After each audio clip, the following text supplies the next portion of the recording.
Donc, revenons à nos moutons. Concernant Mediapro, j'aurais voulu de ta bouche d'expert que tu nous fasses un résumé de la situation et des possibles conséquences, si ça te va. Ouais, bah, écoute, avec plaisir. Alors, Mediapro, c'est un sujet que tu as pas mal abordé déjà sur ta chaîne. Il y a une vidéo. Mmh. Euh, il y a entre-temps eu un certain nombre d'événements, le dernier étant, puisque nous sommes jeudi, la conférence de presse d'hier du patron de Mediapro, Ouais, qui a annoncé un certain nombre de choses. Et puis au final, quand on écoute ce qu'il a annoncé, on n'a pas appris grand-chose. voilà. Il y a plusieurs points par rapport à ça sur lesquels on peut rebondir au niveau du regard économique. Je ne vais pas obligatoirement être très gentil avec Mediapro, mais je pense qu'à un moment, il faut aussi mettre les gens devant leurs responsabilités, que ce soit Mediapro, que ce soit la Ligue de football professionnelle. Bien sûr. Euh, voilà, moi j'étais dubitatif quand j'ai entendu un certain nombre de déclarations du patron de Mediapro pour plusieurs raisons. Déjà, je trouve que le timing, non pas de cette conférence de presse, mais de ce problème de contrat et de paiement des droits est lunaire. Quand on s'engage sur un contrat de 4 ans, au bout de 3 ans, au bout de 3 mois, même pas 3 mois, on arrivait à non pas un défaut de paiement parce qu'on n'en est pas là, mais à une remise en question du contrat qu'on a passé en prétextant les effets du Covid. Euh, je trouve ça lunaire. Pour plusieurs Totalement, raisons. Un, parce totalement. que l'argumentaire qui est avancé par le patron de Mediapro, moi, me semble un petit peu à côté de la plaque, de dire que ce qu'on peut, si tu veux, ce qu'on peut comprendre, c'est qu'effectivement, l'économie des ménages a été impactée fortement par le Covid. Donc, dans la priorisation d'achat, on peut comprendre aussi que derrière, il y ait moins d'abonnements qui soient pris parce que ce n'est pas un achat prioritaire, etc. Voilà, donc ça, ok. On peut le comprendre, et d'ailleurs, on doit pouvoir le chiffrer ou l'estimer. Ouais. C'est un premier point. L'argument de dire qu'il n'y a plus personne dans les stades, donc ça nuit au business de Mediapro, pour moi, on est à la limite du déconnant, parce que Mmh. théoriquement, quand il n'y a plus personne dans les stades, bah, les gens, il faut bien qu'ils regardent les matchs de foot quelque part. Et Ouais. dans ces cas-là, vous faites l'acquisition du détenteur de droit, enfin du détenteur et diffuseur de droit. Ouais. Donc c'est plutôt une bonne chose, entre guillemets, Ouais. pour la pro d'un point de vue business. Ensuite, il y a eu deux, trois éléments sortis sur les études de marché. Voilà, citant en disant on a fait nos études de marché, etc. J'avoue que je suis dubitatif. Ouais. Je ne suis pas seul, ça a été dit au moment de la signature de ce contrat-là. Mmh. Oui, effectivement, ce contrat est excellent pour la Ligue 1, la Ligue 2, pour la Ligue de football professionnel, pour les clubs professionnels français. Enfin, en termes de valorisation, Ouais. il est excellent. Il Tout à est fait. excellent. On se retrouve avec des droits domestiques au niveau des droits domestiques espagnols, allemands et italiens. Mmh. Quand même un petit peu supérieur. En termes de droits domestiques, hein, j'entends. Ouais. La place de la Ligue 1, aujourd'hui, c'est le cinquième championnat européen, OK. clairement. Et pourtant, on se retrouve avec le 2, le 3 et le 4 au niveau des recettes de ce contrat de droit télé domestique. Mmh. Euh, donc, c'est un contrat effectivement extrêmement bien vendu. Ouais. Derrière, on nous explique effectivement qu'il y a eu des études de marché. Moi, ça m'interroge pour plusieurs raisons. La première, c'est que le passé a montré que de sortir un modèle de chaîne à 3,5 millions d'abonnés, le record, entre guillemets, enfin pas le record d'ailleurs, C'est bien, non? Bein a réussi à monter à 4 entre guillemets, pendant une période de Coupe du Monde, avec un catalogue de droits qui n'a rien à voir, enfin, beaucoup Mmh. plus profond, Ouais. multisport, avec un tarif d'accession qui est beaucoup plus faible que Mediapro. Oui, ça avait commencé à 12 €, 10 €? 11, je crois. Si je ne dis pas Bon, de bah, bêtises, voilà. on devait être dans les 11, ça a monté progressivement jusqu'à 15, je ne sais même Mmh. plus Ouais. à combien c'est, mais un tarif d'ailleurs qui est trop faible pour entrer dans ces frais. Voilà, on arrive avec les études de marché, on dit 3,5 millions, hop, à 25 euros, ok, ça peut caler. Oui, ça peut couvrir les dépenses, hein. Après, la Mmh. question, c'est est-ce qu'on peut atteindre les 3,5 millions de personnes à 25 euros. Ça, c'est un vrai sujet d'études de marché. Moi, je pense qu'il y a une dimension qui est sous-évaluée et qui est un peu tue dans les médias, quelque chose qui est difficile à percevoir, entre guillemets, dans ces fameuses études de marché. Moi, je crois fondamentalement qu'il les a menés. Je ne sais pas dans quelle mesure. Est-ce qu'il a fait des parallèles avec des pays étrangers? C'est une chose. Est-ce qu'il l'a fait aussi sur le marché français via des échantillonnages? C'est autre chose. Oui. Même si l'histoire a montré que ça n'avait pas fonctionné sur des périmètres qu'on a évoqués avant, qui étaient bien supérieurs. Hein. Oui. Parce que là, on est d'accord, juste pour récapituler, que Mediapro, ce n'est que, sauf erreur de ma part, 80% du catalogue de Ligue 1. Oui. Et dans ces 80%, il n'y a pas le match, si je ne m'abuse, du dimanche soir, qui est surtout dans une ligue comme la Ligue 1 où voilà, dans l'année, il y a… Je ne vais pas dire de bêtises, mais le match du dimanche soir, bon, tu vérifieras, il me semble que c'est sur Téléfoot. D'accord, ok, bah, autant pour moi. Mais, okay, mais par Margoton et Lisa Razou. Autant pour moi, mais dans tous les cas, on va dire… 80% de la Ligue 1. Voilà. Et après, tu oublies une dimension qui est la Champions League de cette année qui a été rachetée à RMC aussi, enfin co-diffusée avec RMC. Tout à fait. Voilà, donc ça, c'est le catalogue de droits actuel qui va certainement se développer ou pas, je ne sais pas. Ils vont certainement essayer de se positionner sur des droits étrangers, enfin, ils prévoyaient certainement de se positionner sur des droits étrangers, mais on est pure foot, puisqu'il n'y avait pas BIN, et on est pure foot sur un éventail de droits, d'ailleurs Champions League, Europa League, sur un éventail de droits plus réduit qu'à une certaine époque, certains diffuseurs l'avaient. Moi, le point sur lequel aussi j'aimerais insister, parce qu'il y a effectivement de se dire comment on fait pour avoir 3,5 millions de personnes qui payent 25 € en moyenne, sachant que pour que les gens se rendent bien compte, quand ils vendent un abonnement 25 €, ce n'est pas 25 € dans la poche de Mediapro. Il y a des coûts de distributeurs. Donc, globalement, c'est 70% qui va dans la poche de Mediapro. Ça, c'est le premier point. C'est que dans les recettes d'une chaîne, il y a effectivement les coûts d'abonnement. Ça représente 95% des recettes d'une chaîne de ce type-là. Il a parlé aussi à un moment des recettes publicitaires qui avaient baissé, etc. Les recettes publicitaires du Chatcom Mediapro ou Beansport, c'est même pas 5% des recettes de la chaîne. Enfin, c'est des sommes très faibles. Il a voulu faire un petit peu de fumée. Mais non, mais il y a certains argumentaires, les stades vides, la baisse des recettes, la fermeture des bars, etc. C'est des arguments qui ne tiennent pas d'un point de vue économique. Et donc, le point sur lequel aussi j'aimerais accepter, c'est que je pense qu'il y a quelque chose dont on ne prend pas suffisamment, on ne maîtrise pas suffisamment l'ampleur en France, c'est l'attachement des Français au sport ou l'attachement des Français au football. Moi, je suis profondément convaincu depuis plus de 10 ans qu'on est un pays, non pas un pays où on n'a pas de fans de sport, mais on est un pays où il y a beaucoup moins de fans de sport et beaucoup moins de fans de football, de véritables fans qui se traduisent par une consommation derrière du produit que chez nos concurrents étrangers. Moi, je vais prendre un exemple. Des dernières études que j'avais lues, je crois que dans le sport à la télé, les Français consomment 2 fois moins de sport à la télé que les Espagnols.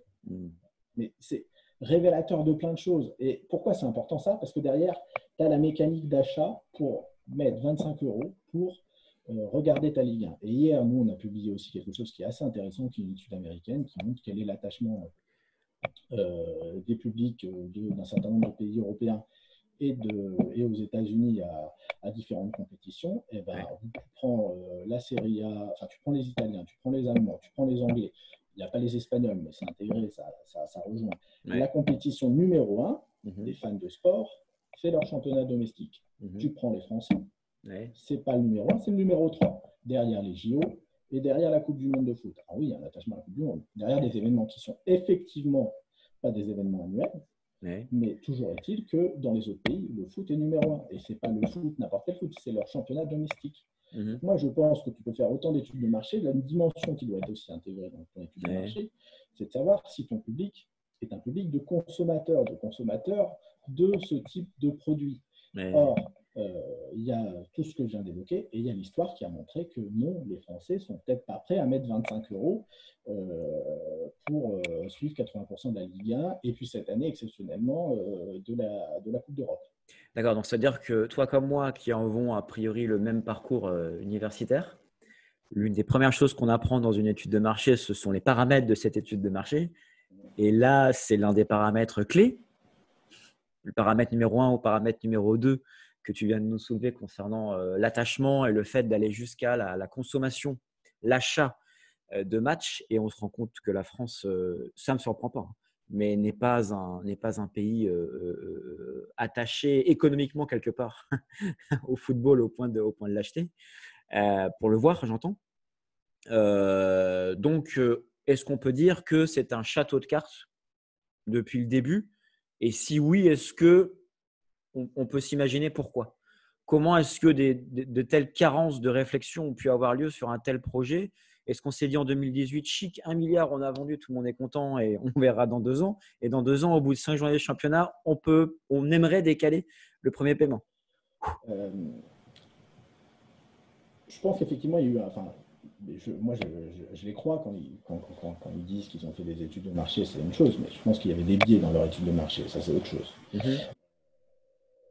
Je pense que chacun a des intérêts divergents. Mediapro a des intérêts, la LFP a des intérêts. Le club professionnel a des intérêts, donc on va dire la LFP. La LFP a comme intérêt, effectivement, il y avait une interview qui avait été faite par un député qui disait il y a le mieux-disant et le mieux-offrant. C'est deux choses un peu différentes. La LFP a intérêt à majorer la vente de ses droits, parce que plus elle majore, mieux elle redistribue. Voilà, ça, c'est sa première responsabilité. Mais il me semble évident aussi que quand la LFP fait un appel d'offres, il n'y a pas que le critère économique qui rentre dans la synthèse des offres. Il y a le critère de visibilité, il y a le risque financier derrière. Voilà, il y a un certain nombre de critères, comme quand vous faites une analyse d'appel d'offres classique, quel que soit le sujet. Le critère économique est certainement le critère principal, mais il n'est pas le seul. D'ailleurs, à mon avis, dans les quelques jours ou semaines qui vont venir, sortiront certainement les prix de réserve. On connaîtra à peu près les prix de réserve qui étaient prêts à mettre les autres offrants sur l'appel d'offres. Donc, il y a Mediapro qui a fait une offre qui, d'un point de vue économique, semble difficilement rentable sur le papier. Moi, c'est ce que je soulève. Aujourd'hui, 600 000 abonnés, c'est un chiffre que moi, entre guillemets, je confirme. J'ai eu des sources internes. D'accord. Des sources du milieu. J'avais entendu ce chiffre, pas loin de ce chiffre, début octobre. L'objectif, il a toujours été annoncé à 1,5 million fin d'année. Ça semble inatteignable au regard déjà du temps qui reste, mais surtout du contexte qui ne pousse pas les gens à s'abonner. Il y a une défiance totale. Et puis après, les 3,5 millions, c'est dans 3-4 ans. Personne n'a dit qu'ils devaient les atteindre tout de suite, mais c'est juste qu'après, il y a des paliers à faire. Il y a effectivement la possibilité de faire l'acquisition d'autres droits, mais l'acquisition d'autres droits va coûter de l'argent. Donc ça, c'est la position de Mediapro. Mais Mediapro, à la rigueur, ce n'est pas le problème de la LFP si Mediapro surpaye ses droits. Le problème de la LFP, c'est s'assurer la qualité de la diffusion du produit. Donc, il y a un sujet technique, il y a un sujet de distribution.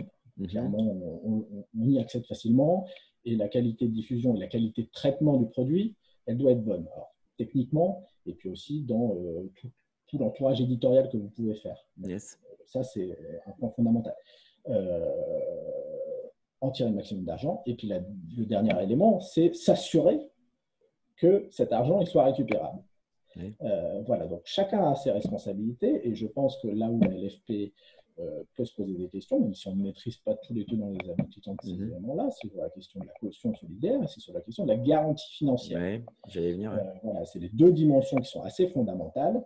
Ce n'est pas le problème de la LFP, que Mediapro entre guillemets, surpaye le produit, c'est le prix de marché. Voilà, le marché, c'est une offre, une demande, etc. Le problème de la LFP, c'est bonne diffusion, paiement et visibilité. C'est ça le problème de la LFP. Sur la visibilité du produit, globalement, il est accessible, même si pas sur un certain nombre de plateformes. Techniquement, il y a eu des soucis, mais il y a eu des soucis souvent avec tous les nouveaux diffuseurs. C'est pas encore réglé, honnêtement. Certainement pas au niveau d'un certain nombre d'autres détenteurs de droits, mais peut-être que ça va s'améliorer. Et après, il y a le gros sujet du paiement de droits et de la sécurité financière. Et c'est là où la responsabilité de la LFP elle est certainement la plus engagée. À ce sujet, on avait entendu plusieurs sons de cloche, comme quoi, notamment pour des chiffrages, pour des offres à près d'1 milliard,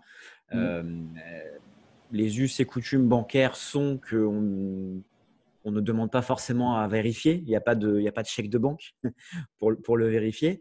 Aussi surprenant que ça puisse paraître. Donc après, j'essaye de voir le vrai du faux. Est-ce que ce sont des pratiques, en effet, on ne fait pas ce type de pratique pour vérifier ce type de garantie? Est-ce qu'il n'y a pas des cautions? Est-ce qu'il n'y a pas des déposites? Écoute, il y a ce qui est fait dans l'univers, dans le milieu, c'est une chose. Il y a ce qu'il faut faire. C'est deux choses qui sont pour moi fondamentalement différentes. Ouais. Je ne suis pas sachant de comment fonctionne l'univers sur ce type de marchés qui sont des marchés colossaux. Ouais. Je pars du principe que vous avez un client qui vous doit de l'argent. Et comme toutes les sociétés, vous avez des créances douteuses. Voilà, ça fait partie des approches comptables. Et vous essayez de sécuriser pour limiter les créances douteuses.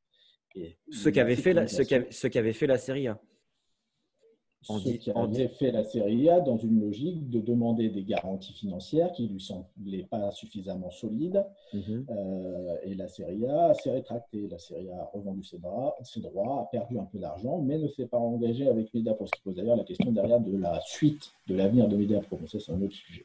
Ouais.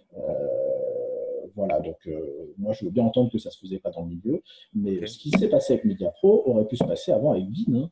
Je veux dire, on peut avoir l'argument de dire ah ouais, mais Canal, on les connaît depuis longtemps, etc. On a beau les connaître depuis longtemps, ils traitent très bien le produit football français. Voilà, ils sont connus pour ça. Ça ne veut pas dire qu'une entreprise ne peut pas avoir des difficultés financières. Voilà. Bien sûr, bien sûr. Ensuite, pour Bein est un nouvel entrant avec une base d'abonnés, etc. Oui, c'est l'argent qui vient du Qatar. C'est un investissement qui a été fait à perte au début, qui est toujours à perte maintenant. Ouais. Il y a effectivement des reins solides, mais vous n'êtes pas à l'abri d'utilité de financement. Il y a des problématiques de gaz, de pétrole, qui sont les principales sources de richesse de ces pays-là. Donc, quel que soit, entre guillemets, l'acheteur, il y a une sécurisation financière, même s'il y a une relation de confiance. C'est le b.a.-ba du business. Après, la question est de savoir précisément qu'est-ce que la LFP a fait. Voilà, parce qu'après, c'est facile d'intervenir dans les médias, dans les journaux, de dire ça n'a pas été fait, etc. La question, c'est de savoir vraiment ce qui a été fait. Dernier point aussi sur lequel je rebondis, je te laisse après enchaîner avec d'autres questions, mais le patron de Mediapro hier a dit oui, c'était une conciliation qui devait rester secrète, etc. Qu'est-ce qui reste secret aujourd'hui sur des sujets de ce type-là? C'était évident que ça allait sortir et que ça allait sortir très vite. Je veux dire, ça me semble aussi lunaire. Voilà, c'est lunaire. 3 mois de contrat. Ouais. On ne peut plus c'est payer. Improbable. Et comment, même s'il paye, même si la relation, elle s'améliore, elle se normalise, il paye précisément, il n'y a même pas de réduction, on imagine l'hypothèse, il paye tout ce qu'il doit.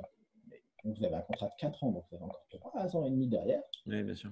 Très bien, si vous allez au bout. Mais l'image de Mediapro à l'international derrière, pour faire de l'acquisition de droits, la possibilité de se dire, dans 4 ans, on va retravailler avec Mediapro. Enfin, ça me semble, d'ailleurs, il le dit, hein, pour l'image de l'entreprise. Oui. Mais c'est dramatique. Ah bah le champ des possibles pour la suite est extrêmement réduit. Hein. J'en conviens. Pour clôturer pour cet échange qui est vraiment super intéressant, pour toi, est-ce que tu as une suggestion quant au scénario par rapport à Mediapro? Selon toi, on est vraiment sur du conditionnel. Qu'est-ce qui est le plus probable dans les semaines à venir? C'est une question compliquée parce que vraiment à la louche. Toi, comment tu le sens? Non, mais il y a une procédure qui est engagée qui fait qu'il n'y aura pas de paiement des droits de septembre, enfin des droits de début octobre, mi-décembre, tant que la procédure de conciliation court toujours entre guillemets. Ouais. Moi, est-ce que tu penses que ça va continuer de façon un peu clopin-clopante, mais ça va tenir la route? Ou est-ce que tu penses vraiment que Canal / Bein vont devoir peut-être récupérer une partie des droits pour que tout ça tienne la route? Écoute, c'est du 50-50. Enfin, franchement, moi, je pourrais me positionner vers une solution, mais ça serait un avis qui sera basé sur aucun élément factuel. Si Canal et Bein récupèrent ou un autre opérateur, il ne faut pas oublier les autres opérateurs, même si les GAFA se positionne que sur des petits bouts, etc. Enfin, Mhm. faut voir ce qui peut être imaginé. Ça sera à des tarifs qui seront inférieurs. Voilà. D'accord. Alors, je ne vois pas comment ils vont payer ça au même tarif. Hein. C'est pas à Canal, c'est pas à BIN de payer les erreurs euh, de la Ligue de football professionnelle, si tant est qu'il y a eu des erreurs.